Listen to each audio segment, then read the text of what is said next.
30-40 ವರ್ಷದಿಂದ ಜೀವನ ಮಾಡ್ತಾ ಇರತಕ್ಕಂಥ ಕುಟುಂಬಗಳ ಇವತ್ತು ಮಳಿಗೆಗಳಿಗೆ ಬೆಂಕಿ ಇಟ್ಟಿದ್ದಾರಲ್ಲ. ಈ ಘಟನೆ ನಡೀತಾ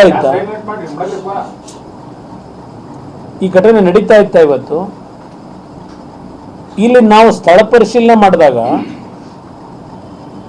ಎಲ್ಲ ಒಂದು ಕಡೆ ವ್ಯವಸ್ಥಿತವಾದ ಒಂದು ಘರ್ಷಣೆಗೆ ಮೊದಲೇ ಪ್ರೀ ಪ್ಲಾನ್ಡ್ ಇದೆ ಅಂತಕ್ಕಂಥದ್ದು ಕಾಣ್ತಾ ಇದೆ ಮೇಲ್ನೋಟಕ್ಕೆ. ವಾಪಸ್ ಮಾಡ್ತಾರೆ, ಗೊತ್ತಾಯ್ತು. ನಮ್ಮ ರಿಸರ್ವ್ ಪೊಲೀಸ್ ಇದ್ದಂಥವ್ರನ್ನ ಕಳಿಸ್ತಾರೆ ಬೇರೆ ಕಡೆಗೆ. ಇಲ್ಲಿ ಸ್ಪಾಟಿಂದ ಇಲ್ಲಿ ಘಟನೆ ನಡೆಯೋದಕ್ಕಿಂತ 10 ನಿಮಿಷದ ಮುಂಚೆ ಇಲ್ಲಿದ್ದಂಥ ಹೆಚ್ಚುವರಿ ರಿಸರ್ವ್ ಪೊಲೀಸ್ ಏನಿತ್ತು ಅದನ್ನು ಕಳಿಸಿದ್ದಾರೆ ಅಂತಕ್ಕಂಥ ಮಾಹಿತಿ ಹೇಳ್ತಾರೆ. ಎಲ್ಲರನ್ನು ವಿತ್ಡ್ರಾ ಮಾಡಿದ್ರು ಅಂತ ಹೇಳಿ. ಯಾರು ವಿತ್ಡ್ರಾ ಮಾಡ್ಲಿಕ್ಕೆ ಹೇಳಿದ್ರು? ಗೃಹ ಸಚಿವರು ಹೇಳಿದ್ರು, ಮತ್ತಾರು ಹೇಳಿದ್ರು?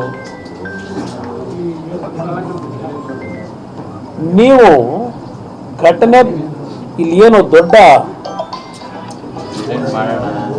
ಪೆಟ್ರೋಲ್ ಬಾಂಬ್ಗಳು ಇದಂತ ನಿಮ್ಮ ತಲವಾರುಗಳು ಇಟ್ಕೊಂಡು ಓಡಾಡ್ತಾ ಇರ್ತಕ್ಕಂಥ ದೃಶ್ಯಗಳನ್ನ ನಿಮ್ಮಗಳಿಗೆ ಮಾಧ್ಯಮದ ಸ್ನೇಹಿತರಿಗೆ ಘಟನೆ ಪ್ರಾರಂಭ ಆದ 1 ಗಂಟೆ ಒಳಗೆ ನಿಮಗೆ ಗೊತ್ತಾಗ್ತದೆ. ನೀವು ಸ್ಥಳಕ್ಕೆ ಬರ್ತೀರಿ.